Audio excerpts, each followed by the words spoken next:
Hey, you know how a lot of people say that nobody makes any money in esports? And you may have thought that too, given the type of content. But I'm here today to tell you that some people do make money and they make lots of it. So here are some of the winners.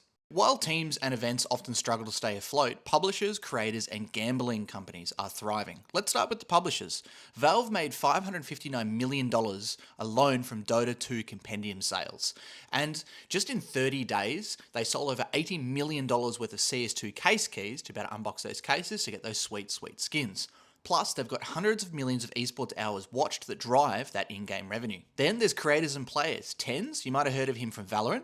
He sold $7.6 million worth of mice in his collaboration with Finalmouse, and he did that in just a couple of hours. There were some reports around last month that Simple earns about 130k USD per month, plus over his career he's earned $1.7 million in prize pool.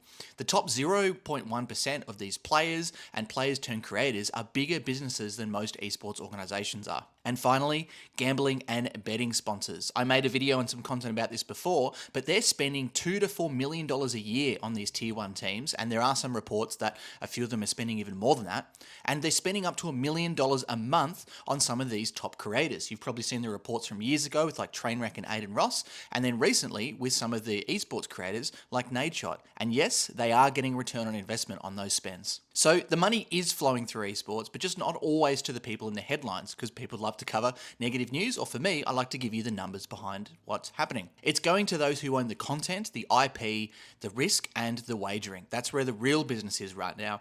There are some other companies I haven't mentioned who are making some great money in data, especially feeding into those kind of analyst companies and into those gambling companies to help them provide them with the odds and results and such, and maybe that's something I'll cover later. What else do you want to know? What kind of numbers do you want to know behind the space? I've already talked about how much teams spend on salaries and other things. I've talked about how much players earn. I've talked about how much things cost to sponsor with real numbers, real data, real facts and figures. So let me know and I'll make some more content.